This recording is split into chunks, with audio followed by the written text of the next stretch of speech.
Maldita Reencarnação, capítulo 95, Samar, 5. Os lobos Vacan eram lobos monstruosos que viviam na floresta Samar e possuíam agilidade surpreendente para seu grande tamanho. Além disso, eles ainda tinham glândulas venenosas que secretam veneno paralisante na curva interna de suas longas garras. Primeiro arranhavam suas presas com suas garras e depois as rasgavam assim que parassem de se mover. Era o método de caça preferido desses lobos Vacan. Os nativos daquela floresta tropical sabiam como domar monstros. Isso valia para a tribo Garung também. Esses lobos Vacan, que recebiam treinamento desde o momento em que nasciam, não tinham inibição de carregar os guerreiros tribais em suas costas. Esses lobos Vacan domesticados eram facilmente capazes de correr pelo complexo terreno da floresta como se fosse uma planície plana, antes de atacar a presa dos guerreiros tribais e afundar em suas garras e presas. Quando os lobos o atacaram, Eugênio se levantou em sua rocha. O lobo correndo à frente do bando saltou no ar e se jogou em Eugênio. Ele primeiro atacou com suas garras ao invés de suas presas. Slash! Um jato de sangue caiu do ar.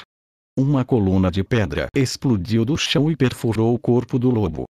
O animal soltou um grito agonizante, mas o guerreiro que estava cavalgando em cima do lobo moribundo apenas deu um chute em suas costas e saltou em direção a Eugênio. Caia! Soltando um grito estridente, o guerreiro empurrou sua lança em direção a Eugênio. Eugênio ainda não havia sacado uma arma. Ele estendeu as mãos nuas e agarrou a lança no ar. Puxando a lança com uma mão, ele bateu com o outro punho no rosto do nativo antes que ele tivesse tempo de soltar outro grito. O punho de Eugênio fez todo o rosto do guerreiro desmoronar com apenas um golpe. Ignorando o guerreiro agora esparramado, Eugênio agarrou sua lança roubada com ambas as mãos. A lâmina da lança estava brilhando, mas não era o brilho do metal. A ponta de lança foi revestida com veneno paralisante dos lobos Vacan. Com um sorriso malicioso, Eugênio pulou da pedra. Os lobos não estavam mais investindo contra ele. Em vez disso, pararam. A coluna de pedra caiu de volta na terra, jogando o lobo que havia empalado no chão. Embora o lobo mal respirasse, não estava longe da morte. Um mago. Entre os guerreiros, parecia haver outro que sabia falar a língua comum. Ele estreitou os olhos e olhou para Eugênio. O guerreiro gritou: "Você, guerreiro de Garung, matou ele. Tenho quase certeza de que ele ainda está vivo." Eugênio apontou. Esta era a verdade. Embora seu rosto estivesse praticamente amassado para dentro, o nativo ainda estava vivo. Enquanto soltava gemidos indecifráveis, o homem caído se contorcia no chão. "Não. Você o matou. Ele não luta mais." O guerreiro cuspiu em sua linguagem comum arrastada enquanto lançava olhares para os outros guerreiros. Os guerreiros que cavalgavam nas costas de seus lobos começaram a desmontar no chão. Eugênio sentiu a mana no ar começar a flutuar. Só porque eram guerreiros tribais, os membros da tribo Garung não eram oponentes que ele poderia desprezar. Esses guerreiros tribais possuem habilidade suficiente para serem capazes de atacar as luxuosas escoltas contratadas pelos ricos mercadores e nobres que visitavam Samar. Voou. Um som sinistro soprou pela floresta. O chão começou a tremer. Os guerreiros abaixaram seus corpos enquanto retesavam seus músculos. Eugênio olhou para o chão. Então eles estão usando espíritos da terra, ele percebeu. Os nativos de Samar eram adeptos do xamanismo e da magia espiritual. Com o quão perto eles estavam da densa floresta onde nasceram e cresceram, era quase como se fossem amados pela própria floresta. Esta era uma desvantagem para Eugênio. Tentar incitar qualquer movimento inicial da Terra usando magia era muito cansativo. No entanto, a Terra era muito mais receptiva à persuasão dos espíritos do que a magia lançada sobre ela. Não, isso não é apenas um espírito da Terra. Eugênio se corrigiu. Havia algo mais misturado naquilo. Algo que não era bem mana. Os lábios de Eugênio se torceram em uma carranca. Tem um gosto desagradável. Resmungou Eugênio. Esse sentimento era um pouco semelhante à magia negra, mas a essência era diferente. Aqueles guerreiros tribais não estavam usando poder demoníaco como um demônio ou um mago negro faria. Eles estavam usando o poder do xamanismo. Os corpos dos lobos de repente caíram, enquanto as almas dos monstros deixavam seus corpos e entravam nos guerreiros. Os guerreiros tremeram e o barulho sinistro ficou ainda mais alto. Enquanto cuspia o gosto desagradável na boca, Eugênie preparou sua lança. Bang! Os guerreiros chutaram o chão. Seus movimentos pareciam ser uma mistura de humanos e monstros. Já era nojento o suficiente sentir as almas dos monstros se sobrepondo às dos guerreiros, mas seus movimentos fizeram com que Eugênie recordasse algumas memórias desagradáveis. Eles se assemelhavam ao Cavaleiro da Morte criado colocando a alma de um licantropo no cadáver de Amel. O próprio ar foi dilacerado quando a lança que Eugênie jogou rasgou um dos guerreiros agressores em pedaços. Quando Eugênie voltou para a beira do rio, Narissa estava dobrando as roupas no lugar de Cristina. Por que você está fazendo ela fazer isso? Eugênie questionou Cristina. Não estou obrigando a nada. Protestou Cristina. Ela disse que queria retribuir o favor e começou a trabalhar sozinha. Mesmo que começasse a trabalhar sozinha, você poderia simplesmente ter dito a ela que não precisava fazer isso.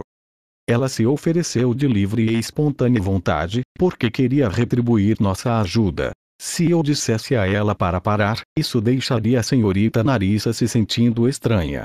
Cristina estava sentada na cadeira que Eugênie havia deixado na beira do rio.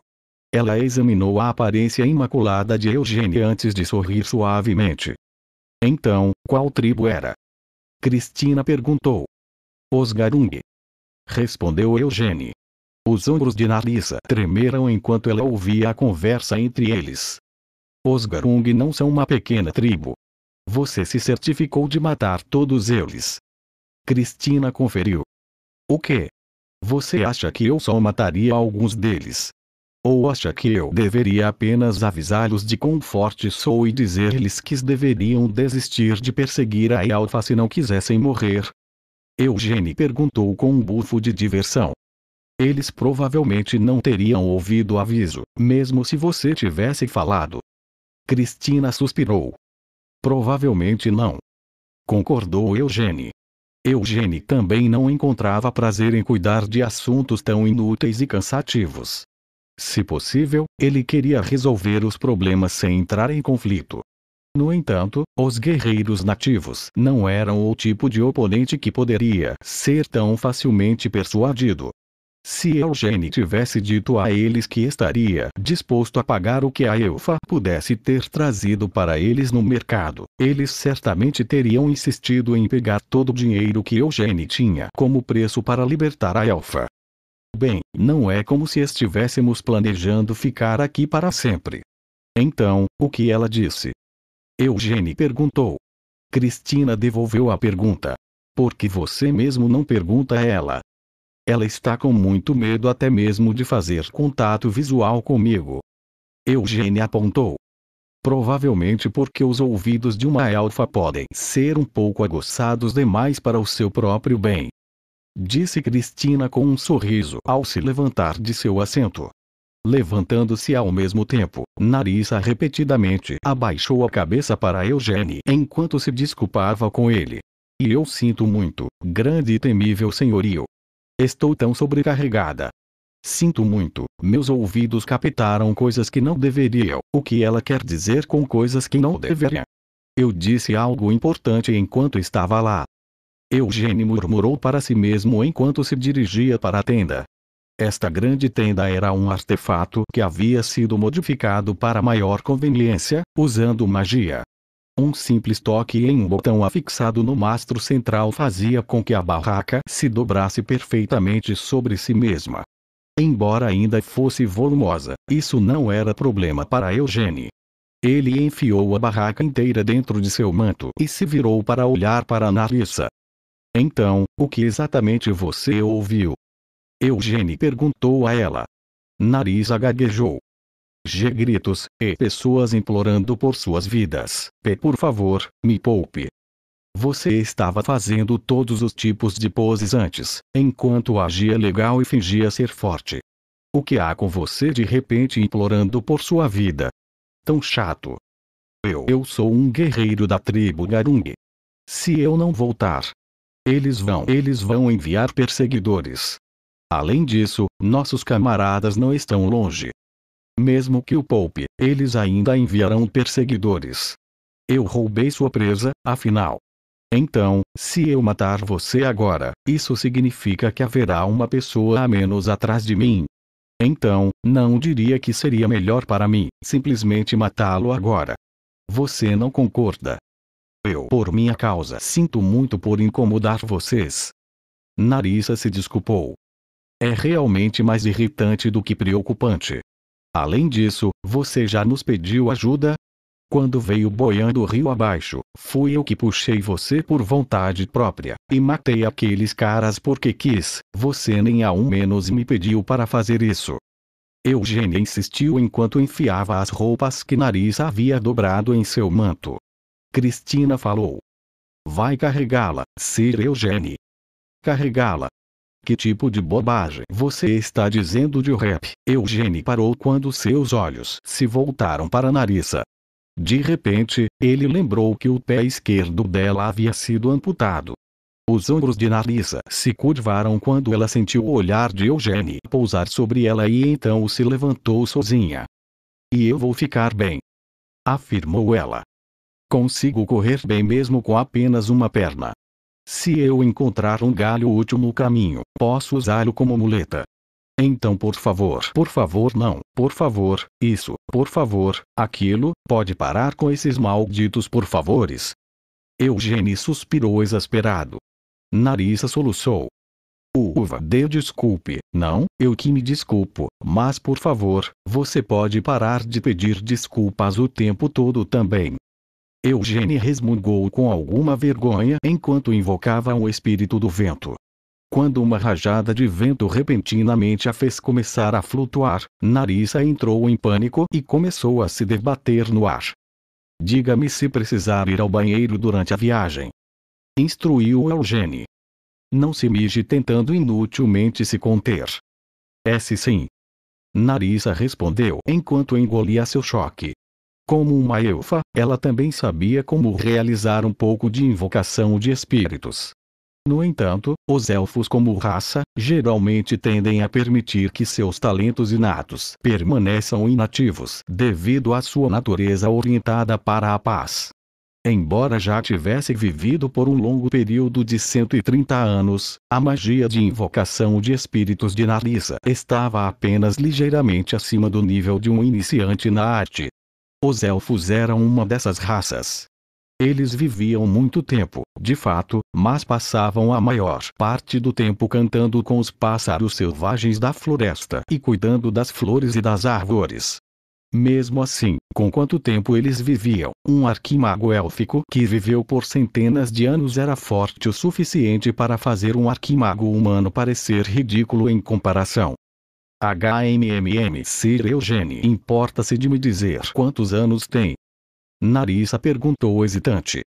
Se você converter em anos de elfo, tenho cerca de 200. Eugênia respondeu a ela. Narissa se perdeu por um momento. Sim, entendo. Isso é realmente incrível. Mesmo que você não seja tão velho, para poder controlar livremente os espíritos assim, e você é forte o suficiente para aterrorizar aqueles temíveis guerreiros. Eu realmente admiro você. O tremor de Narissa diminuiu um pouco enquanto ela olhava para Eugênia com olhos de admiração. Cristina, que percebeu esse olhar, bufou e balançou a cabeça. Primeiro ela disse que você tem um rosto tão impressionante e incrível que nenhum elfo se compara a você e agora está dizendo que te admira. Parece que você pode estar ouvindo mais elogios hoje do que ouviu na vida inteira. Observou Cristina. Eugênia discordou. Na verdade, não. Acho que já ouvi muitos elogios assim, desde que eu era jovem. Também já me disseram algumas vezes que tenho um rosto bonito. Em sua vida passada, com o rosto de Amon, ele nunca ouviu nada parecido, mas depois que reencarnou com esse rosto, realmente ouviu esses elogios algumas vezes antes. Mesmo para o próprio Eugene, quando olhava para seu reflexo em um espelho ou em um copo d'água, havia momentos em que ele tinha esse tipo de pensamento. Que desgraçado mais bonito! Cristina de repente estremeceu. Espere, Sir Eugene, você não está pensando em abandoná-la no meio do caminho, só porque ela pode ser um fardo, está? Recuso-me a acreditar que sua personalidade seja tão confusa. Eugene bufou. Se eu fosse jogá-la fora, não a teria pego em primeiro lugar. Além disso, isso é um bom pretexto, não é? Estamos apenas protegendo uma elfa viajante e guiando-a até a Vila Élfica. Não importa o quão feroz seja o guardião que protege a vila, ele provavelmente não rejeitará seu próprio povo. Com esta resposta, Narissa engoliu um suspiro de alívio. Eugene de repente se virou para ela. Mas enfim, Narissa. Narissa gritou. Sim. Você veio aqui procurando o santuário élfico que dizem estar ao pé da árvore do mundo. Eugene perguntou.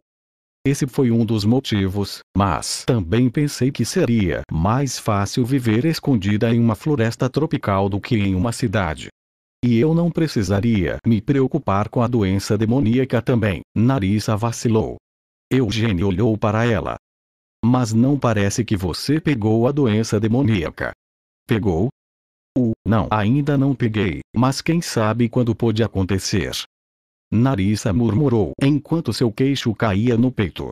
A doença demoníaca era uma doença que aflige apenas os elfos. A razão pela qual Siena, que vivia pacificamente dentro do santuário élfico, acabou saindo para o mundo foi por causa da doença demoníaca. Agora era raro qualquer elfo pegar a doença demoníaca, mas 300 anos atrás, quando todos os 5 reis demônios ainda estavam vivos, incontáveis elfos contraíram a doença e morreram.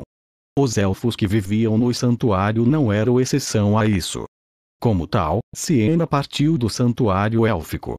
Sua missão era matar todos os 5 reis demônios e impedir que mais elfos fossem afligidos pela doença. A doença demoníaca é incurável. Murmurou Cristina.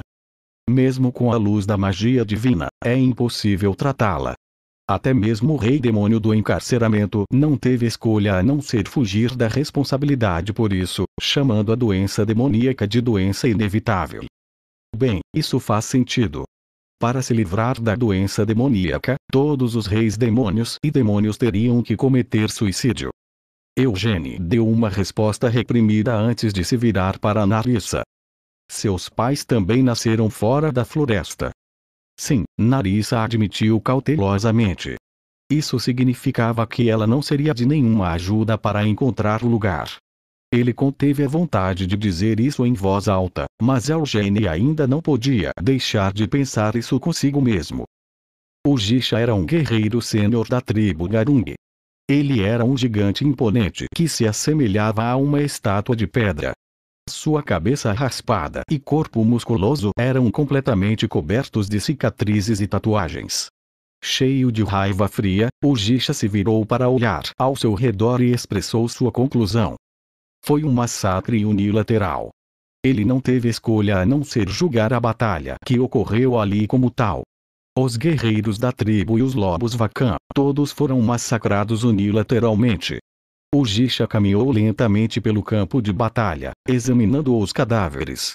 Logo, os olhos de Jisha se iluminaram. Embora os cadáveres já estivessem ali há alguns dias e tivessem sido danificados por monstros que se alimentavam deles, os ferimentos que sofreram ainda podiam ser vistos claramente, principalmente por causa da variedade de golpes que haviam sido desferidos. Alguns foram mortos por um punho, alguns cortados por uma espada, alguns outros foram golpeados com uma lança, outros feitos em pedaços como se estivessem ao alcance de uma explosão, e outros ainda pareciam ter sido agarrados por algum monstro enorme e esmagado até a morte. No entanto, ao contrário dos vestígios deixados nos cadáveres, o conjunto de pegadas que ficaram impressas no chão indicavam que havia apenas um oponente. Então tudo isso foi feito por uma pessoa. O Jisha murmurou. O Jisha não foi o único a chegar a essa conclusão. Um homem vestindo uma camisa grande que permitia facilmente que o vento soprasse em sua pele se aproximou e ficou ao lado de Ujisha. O homem falou. Então, esses bravos guerreiros da tribo Garung, eles realmente não conseguiram derrotar apenas uma pessoa e até tiveram sua presa roubada deles. É o que parece. Concedeu Ujisha. As veias na cabeça calva de Ujisha latejavam de raiva. Ele olhou para o homem ao lado dele e rosnou como uma voz feroz. Vou caçá-lo e voltar com a presa. Claro que você vai. O homem assentiu. Você não vê como nosso jovem mestre ficou animado depois de saber que você daria a ele aquela elfa de presente? Se ele quiser elfas, há outras que podemos dar a ele. O Jisha grunhiu. O mercado de escravos deve reabrir em breve. Uma ou duas elfas provavelmente devem ser colocadas à venda desta vez também. Não era apenas a tribo Garung que estaria participando deste mercado de escravos. Várias outras tribos vizinhas também estariam presentes. Esse mercado, que acontecia 2 vezes ao ano, comercializava criminosos tribais condenados à escravidão, monstros domesticados e estrangeiros também escravizados. Não eram apenas os nativos de Samar que frequentavam esse mercado. Nobres e comerciantes estrangeiros que haviam desenvolvido laços estreitos com uma tribo também podiam encontrar seu caminho para lá. Dito isto, o principal objetivo da visita não era a compra de escravos, mas sim assistir a este raro espetáculo de um evento que só acontecia 2 vezes por ano. Não, outras elfas não servem. Nosso jovem mestre, bem, ele tem gostos ligeiramente incomuns. Ele é obcecado por elfas que tiveram uma parte do corpo amputada. O homem admitiu com um encolher de ombros e um olhar de constrangimento. Você entendeu o que estou dizendo, certo? Ele tem um pouco de fetiche por amputadas? Algo nessa linha. Ele gosta quando lhes falta um membro, ou mesmo apenas um olho. Se é isso que ele quer, então posso simplesmente cortá-las para ele. Ofereceu o Jisha. Não, estou lhe dizendo que isso não serve. Se isso pudesse funcionar, você não acha que eu já teria pensado nisso? O jovem mestre diz que não consegue se entusiasmar com tais medidas artificiais. Ele precisa saber que já estava faltando um membro antes de colocar as mãos nelas. Explicou o homem. Claro, aquela elfa perneta provavelmente não nasceu com apenas uma perna, mas o jovem mestre insiste que ele quer uma elfa cujo pé foi cortado, não um elfo cujo pé foi cortado por causa dele. Então ele é louco. O Jisha bufou em desgosto. Ele não tinha nenhum desejo de entender os gostos distorcidos do jovem nobre. O homem continuou. Além disso, se quisermos uma elfa do mercado, ainda precisamos pagar por ela, certo? Por que desperdiçar nosso dinheiro com isso? Quando podemos pegar aquela elfa de uma perna só, de graça? Brom. Não me apresse. O Jisha rosnou. Não estou apressando você, parecia que estava. Bem, então acho que vou deixar você fazer isso do seu jeito. Brom murmurou enquanto chutava um dos cadáveres. Tirando isso, as habilidades dele devem ser bem impressionantes. Minha primeira impressão é que não parece vir de um passado de cavaleiro. Poderia ser um mercenário. Mas que motivo um mercenário poderia ter para vir até aqui apenas para vagar pela floresta sozinho? Ele deve ser um caçador de escravos. O Jisha adivinhou. Para ele ter entrado tão profundamente na floresta sozinho, não deve ser um caçador comum. Brom murmurou para si mesmo. Faz 2 dias que foram mortos. Ainda podemos alcançá-lo. O Jisha afirmou firmemente enquanto cerrava os dentes em raiva reprimida. Que bom, a viagem estava ficando um pouco chata. Vamos atrás dele juntos. Propôs Brom. Ah, não vai ser só nós 2, né? Pode ter sido apenas um cara que matou todos os seus guerreiros, mas ele ainda pode ter companheiros. Você está assustado? Provocou o Jisha. Ah! Eu, um dos 12 melhores de Shinui, com medo? Bron riu enquanto batia no ombro de Ujicha. Assim que se acalmou, Bron lembrou ao Ujicha. Ainda assim, é melhor ser cauteloso.